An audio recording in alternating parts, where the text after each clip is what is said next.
Good afternoon, YouTube. So I know another live video. We need one of those like we need a hole in the head.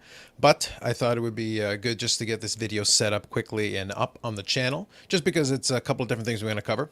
So it is Canada Day here in Canada, and for whatever reason, the content gods have spoken and decided to hammer us with a bunch of different things all at once. So like the title says, I'm going to go through this pretty quick. I am doing it live, but at the same time, I'm going to, just so that it'll be up on the YouTube channel a little bit quicker. So first of all, PSA gave its update. It is July the 1st, so they've reopened on a tiered approach, which is to say they reopened one level. They've reopened Express at the $200 level, which is higher than it was previously. Not terribly surprising, but I'll cover that in a second and I'll share it. And then also I want to talk about Collectors Holdings, which also is part of the group that Nat Turner is a part of, acquiring Goldin Auctions. So that's a kind of a big thing. And then Blackstone, another basically investment group, acquired CCG, Collectible Group, and they own CSG. So a couple of different things happening all on this July 1st. So I'll have quite a bit going on. So let me go quickly through it. And what I'll do is I'll share the screen, and the press releases and articles are all going to be in the description. If you check it out later, it is a live video, but at the same time, it's fully available for folks to check out on replay, so you can scan the articles and look at them yourself. But I will share them with you quickly here. So let's go into the PSA one first. And we're not going to spend too much time on them, but I do want to at least cover some of the groundwork, because now that we've got this going on, more than likely we're going to see a little bit more of this, on the Friday live stream, the official Friday live stream. So PSA customer update, July 2021. A lot of the same stuff that you usually will see. So they mentioned here, as stated on March the 30th, reintroducing service level on a tiered approach, which is exactly what they said. After customer surveying, data analysis, and much consideration, aka they realized their backlog was still at a state they weren't going to be able to turn on the other levels. We're going to be even more conservative than we anticipated in March. Not shocking. Express is back at the $200 level and available on the PSA Online Submission Center. So that's absolutely 100%. I won't say 100% expected, but you had to know that it was going to be maybe a level or two at a time, and you had to know the likelihood was it was going to be more expensive than before, because the one thing, they kept trying to talk around it. Nat Turner did interviews, and he kept trying to say, yeah, we want to put all the stuff back, but if we go in and we bring it back too soon, then we get hammered again, then we have to lock it down again. You knew it was going to happen. It was a 100% guarantee. This does not shock me in the least, and I know some people are not going to be pleased, because $200 is not cheap. $300, it's cheaper than $300, but it's not substantially cheaper. Oh, it's 50% off. That's not good for a lot of folks. So actually, I don't think I did that math right. It's 33% off and a third. Thank you very much. Appreciate that. So quickly, I'm not going to read the whole thing. Like I said, I'll leave the article, the press release here for you if you do want to check it out yourself, but I'll touch on a couple of quick high-level things. He does mention quite a bit about the backlog and how they've changed and how they've focused a lot of their capacity on trying to bring down the backlog, which is right. It's a good thing they should be doing. So they say they're making progress. They've eliminated the delays in order entry, made great strides in our impacted service levels. And that's my expectation. As they brought in more people and started doing that, they were going to accelerate it, but it wasn't going to be an overnight thing. That backlog was huge. Unless you can snap your fingers and make 1,000 graders appear, you weren't going to make that thing disappear overnight. And it's going to take some time, and they're going to have to chip away at it. So those service levels they're bringing back are going to be crucial. Now, this is key here, this next one here. I recognize that opening Express does little for our Collectors Club and Set Registry members. Now, these are the folks that I was really focusing in on, because I knew that the Set Registry folks are the ones that are most impacted here, because they're super loyal. And $200 a card isn't really going to help a lot of them for a lot of the stuff they're working on, those sets. So it was kind of like, okay, what are you going to do with these guys here? So we're looking to submit lower value cards. Our value servers are still highly impacted, meaning we cannot accept submissions at these levels. Not shocking. Collectors Club memberships will be extended for the duration of the value suspension. Who knows how long that's going to be? That's going to be very interesting. This extension ensures existing members have a full 12 months to utilize their annual Collectors Club benefits. So we know that this is going to be probably a long-term problem for a while, because until that backlog is in a controllable state, don't expect like a $20 or, a bulk level or anything like that. That's might be quite a ways away. Packs and tickets update, I'll skip that for now. CTD and FIFO update, that's a little bit on the logistics side. I did scan through it a little bit. If you are interested in it, you can definitely check it out in the article. I don't want to focus too much on that. Welcome Ryan Hoge. I'm not going to touch on that for now. Hiring continues at a record pace. We expect that, and we know that. So, and they conclude talking a little bit about the National Sports Card Convention. So a lot of the same stuff you expect, but the big key point is that they're reopening the Express level at $200. That's the big update for July the 1st. And I expect any other levels that come in are going to be on a staggered basis, and it's probably going to be one at a time if we're being realistic. If we're just being honest with ourselves, that's probably what it's going to be. Thank you, Bobby. Of course, absolutely. Always here to help. So that's the first one. I wanted to touch on that. Quick thoughts. Nothing surprising, nothing shocking. The reality was you knew, unless that backlog magically disappeared, those other service levels weren't going to come back quickly. It was going to be one at a time. And don't be shocked if other service levels that come back are also priced higher. The reality is they're trying to slowly creep back into having more submissions, but they don't want to flood. So the folks that have been sitting there with their $5-10 cards, hoping that bulk level would come back, it's like keep waiting, or you might have to. Maybe we can get SGC flooded for once. I've been told that SGC is the future. They can turn things around so quick. Well, maybe some of those folks will finally give up and send a flood to SGC, and then let's see how they can handle their capacity. That'll be the test.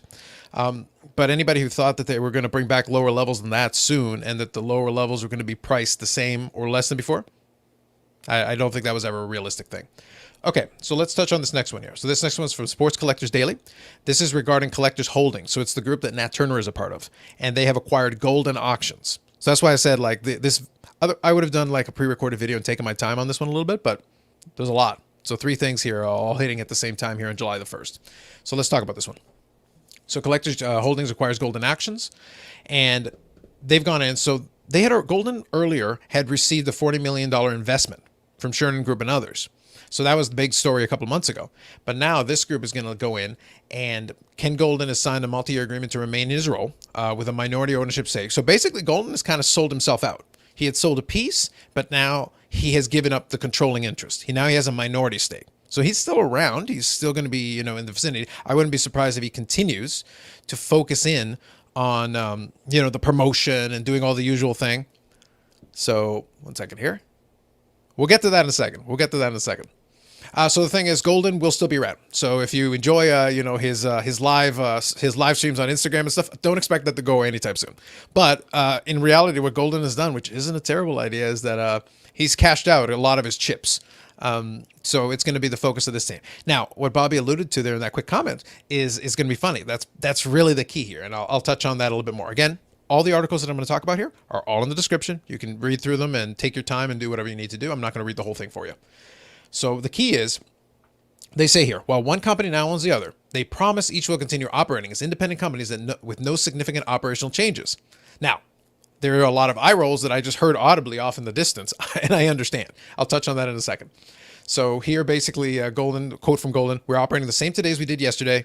They told Sports Collectors Daily, there'll be a firewall between Collectors Universe and Goldin. I will not get better service or preferential grading from Collectors Universe. I will still do business with PSA's competitors. I will continue to use SGC and Beckett.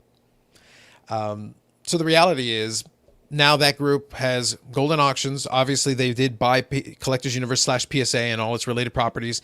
Genament is a company to incorporate into their thing. And now you've got this other company. So they're starting to build this big portfolio of hobby-related things that are kind of working on all the different ends.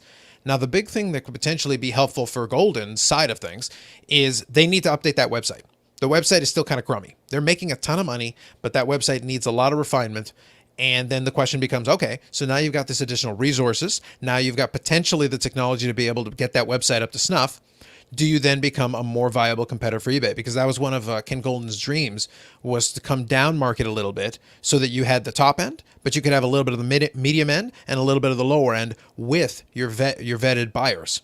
So that combination puts you at a little bit of an advantage over an eBay that still has its kind of issues, and it's been doing some changes to try to reflect and try to combat that. But that's the question. So with the additional revenue, the additional funding, and the additional access to people who may be able to help with the technology side of things, is that going to help Goldin? So that's the first piece. Second piece of it, really, that you got to consider is basically what the comment alluded to. Now you have what is going to be 100% perceived as a conflict of interest. It doesn't matter how many times you say there's a firewall. People are going to be concerned that, well, you're an auction company who sells PSA graded cards. In effect, whether they want to accept it or not, the group that owns Collectors Universe and now owns Goldin has basically allowed the perception of this conflict, because now you own the means to sell. You own a marketplace, one of multitude of marketplaces, but you still have access to that. So now you're going to have to be really convincing to really assure people that even if you say you're going to accept, still SGC, and you're still going to accept Beckett, what if somebody feels like their PSA graded card gets preferential treatment, or vice versa? Similar card in the same auction, Does the PSA one get top billing? Does it get more promotion as opposed to the SGC version if there's two similar ones, or a Beckett version if there's two similar ones? I know there's some high-end cards that are only available in Beckett and stuff like that. They'll still get top billing. I don't expect that to change. But the question is going to be like, is it going to feel like the PSA ones get a little bit more out there? It's really tough to say. Like I said, these are the perceptions they're going to have to fight, because it's going to be very hard to fight them when that's the first thing a lot of folks are going to think about. It's just logical. It's common sense. It's human nature. Nothing shocking there. Maybe they'll get in bed with Amazon and it'll become the super marketplace for everything. But yeah, it is kind of a big deal, because Goldin has made big strides in becoming a player in the market, becoming a big brand name in the market, and Collectors Universe is a big player in the market. And now you've kind of combined all this under one umbrella. It's starting to the pieces are starting to move slowly under less and less umbrellas. That's what makes it kind of interesting. And that leads us to the last one that I want to talk about on this particular live stream. Yes, Paul. Cynicism, I like to think, is human nature. Maybe it is for me. But regardless, let's touch on this last one. So this last one is Blackstone tactical opportunities to acquire certified collectibles group. So this is the third of the big ones that I want to hit on real quick here. And after that, if there's any last second comments or questions, we can talk about them, and then we'll take off. So real quick, Blackstone Tactical Opportunities is basically a group that agreed to buy them. The transaction is worth more than $500 million. You know, another big transaction here. So again, while I guess these hedge funds and different investor groups have decided to buy the dip, so to speak, because they've gotten in on this. Now, basically, the minority stake is still going to be retained by the CCG founder, and then Eisenbaum, CCG CEO, will retain a minority stake. Very similar to the Goldin type of deal. They'll still be around, but a minority stake. Now, additional investors. Rock Nation, which is basically, I believe, Jay-Z. So that's kind of a name there. Michael Rubin, founder and executive chairman of Fanatics. So he's around doing some stuff. SC Holdings. I'm just looking for some other notable names. Andre Iguodala. So it's kind of interesting that some more NBA players are getting in. Daryl Morey, president of basketball operations for the Philadelphia 76ers. So there's a couple of different groups that have kind of gotten into some of this stuff. Now, the thing is, that means the Blackstone is going to have. So if you're not too familiar with CCG, CCG is similar to what Collectors Universe is, but CCG owns CSG, but they also own NGC, which is a competitor to PCGS in coins, and they've got a comic one as well, and they've got a variety of other collectible umbrellas. So it's basically this big parent group that owns a lot of these other ones. Now, why is that significant? And that's why I'm scrolling to the bottom here so you can see here. So NCS, PMG, CGC, CCS, CSG obviously is a new player, ASG, and CAG. There's a lot of acronyms. But the point is that it's another big collectible grading and such group. Now, there's not a lot to this other than that, but the significance is similar. Again, things are starting to homogenize under a handful of big players that are buying into these different collectible companies for pretty decent sizable amounts of money. And it means that some of these companies may be further funded. Something like a CSG, who has started to struggle with their own backlog. If you look at their economy service, the backlog has been growing for some time. They could potentially have access to some additional resources that would allow them to hopefully get more graders and be able to reduce that backlog and in turn make them more viable as a competitor. They're still kind of hanging in there. They haven't made any big announcements or any big moves as far as anything is concerned other than when they started up. But we'll see if that allows them to become a lot more competitive. I do still believe, and this is truthful for me, I would still like to see a couple of, in the grading company side of things, third-party grading, I do want to see 2 or 3 viable players in the space. I don't think it's good to have one super dominant player. PSA is a dominant player, and it's fine, and that's fine that they are. I think that's fine that they operate in that avenue, but I would still like to see a really strong number 2 to kind of keep them in check, and I would love to see a viable number 3. We've got these companies out there, but we've got a bunch of other ones that have tried to enter the fray, and it's, like HGA Hybrid and stuff like that, and that's great. But I think we really do need like a strong number 1, a strong number 2 to keep them in check, just in case, and then a viable number 3 that is available to potentially pick up some of the volume if the other ones are having any issues with capacity, because that allows the ecosystem to operate, and maybe collectors can choose a lot of these different ones depending on what they want to do. I think that's a healthier ecosystem. If you want to throw in a number 4 that's doing its job maybe from the collector side of the market, that could be like an HGA. That's acceptable to me. I think that's reasonable. They're going to have to scale up their operations. And one of the things we'll talk about on Friday is that HJ did do a little behind the scenes, a little featurette of about 2 minutes. And we'll talk about it. We'll probably play it back because it's only about 2 minutes, so we can definitely do that. So anyway, that's it. So 3 things. PSA opened up one level, Express at the $200 level, which is higher than before. The other levels, no word yet on when those other levels are going to happen. Number 2, the group that Nat Turner is a part of has purchased Goldin Auctions. So now Collectors Universe and Goldin Auctions are technically under the same umbrella company. So that's going to lead to some questions and some discussion about that. And number 3, Blackstone, kind of another investment group, and some other notable names have purchased the Certified Collectibles Group, CCG, which is the parent company of CSG. So those are the 3 big things here happening on July the 1st. In the hobby, because the hobby content gods must be appeased, and hopefully we've done that. So anyway, any last minute thoughts or comments here? Otherwise, that'll be it for this video. It's just meant to be a little bit of an update and some quick thoughts regarding these things happening. So I'll give it a second. Otherwise, we'll be doing the live stream tomorrow on the channel. It'll be 9 p.m. Eastern. So that'll be coming up. And then otherwise, other videos and things as things come up. If there's like a breaking thing like this, I'm more than happy to do it. As well as discussing some of these topics and some other things coming up. We do have some programming also figured out, hopefully, so that we'll be able to share some fun stuff with you guys. And as well as that, we're also going to have other stuff coming up in the next couple of weeks as I get a chance to work through some of my backlog of different ideas that I want to do for some videos. Okay, so I think that we'll call it at that. Like if you liked the video, subscribe if you haven't done so before. Thank you, Bobby. Happy Canada Day.